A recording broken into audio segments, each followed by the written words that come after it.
નમસ્કાર મિત્રો, real voice of ઇન્ડિયામાં આપનું સ્વાગત. હું છું નેહલ. મિત્રો, જ્યારે ચૂંટણીની વાત કરવામાં આવે છે ત્યારે 2024ની લોકસભા ચૂંટણીમાં એક બાજુ એનડીએ તો બીજી બાજુ ઇન્ડીનું ગઠબંધન હતું.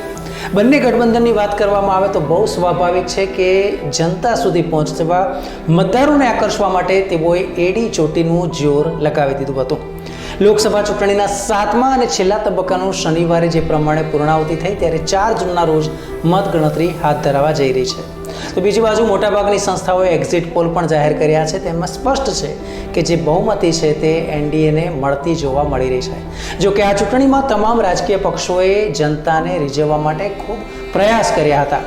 મોટી મોટી રેલીઓ કરવામાં આવી, ચૂંટણી પ્રચાર કરવામાં આવ્યા, રોડ શો કરવામાં આવ્યા. ત્યારે ચાલો જાણીએ કે એવા કયા કયા સ્ટાર પ્રચારક હતા, એવા કયા કયા કદાવર નેતાઓ હતા કે જેમણે ચૂંટણી દરમિયાન વિવિધ સ્થળોએ, વિવિધ લોકસભા સીટોએ તેમણે પ્રચાર પ્રસાર કર્યો.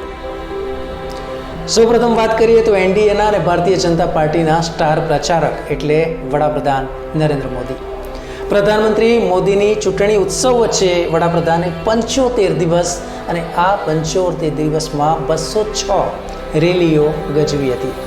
રેલીઓ, કાર્યક્રમો અને રોડ શો તેમજ લગભગ 80 જેટલા ઇન્ટરવ્યૂ આપીને પોતાનો રેકોર્ડ તેમણે જ તોડ્યો છે.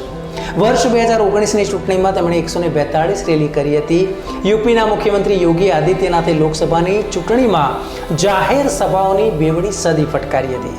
ત્યારે મહત્વપૂર્ણ છે કે આ સમયગાળા દરમિયાન તેમણે માત્ર 61 દિવસમાં 204 ચૂંટણી કાર્યક્રમ યોજ્યા હતા.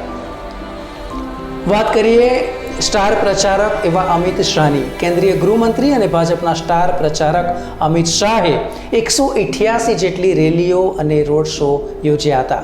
પાર્ટીના ચૂંટણી કાર્યક્રમોને સામેલ કરવામાં આવે તો આંકડો વધીને 221 સુધી પહોંચી જાય છે.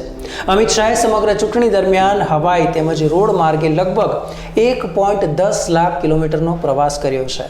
ભાજપના અધ્યક્ષ જેપી નડ્ડાએ લગભગ 87 જેટલી રેલીઓ યોજી છે.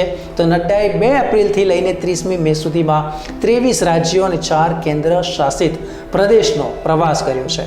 લગભગ 123 લોકસભા બેઠકો પર ભારતીય જનતા પાર્ટીનો તેમણે પ્રચાર કર્યો છે. મહત્વપૂર્ણ છે કે 86,000 કિલોમીટરનો ચૂંટણી પ્રવાસ તેમણે કર્યો છે. તો કેન્દ્રીય રક્ષામંત્રી રાજનાથ સિંહે પણ 101 જેટલી ચૂંટણી કાર્યક્રમોમાં હાજરી આપી છે. તેમણે 94 જેટલી રેલી તેમજ 7 રોડ શો પણ કર્યા હતા. 16 માર્ચથી લઈને 30 મે સુધી 75 દિવસનો સમયગાળો. અને આ દરમિયાન કોંગ્રેસની વાત કરવામાં આવે તો કોંગ્રેસના દિગ્ગજ નેતા રાહુલ ગાંધીએ લગભગ 107 ચૂંટણી રેલીઓને સંબોધિત કરી હતી. આ સિવાય કોંગ્રેસ અધ્યક્ષ મલ્લિકાર્જુન ખડગે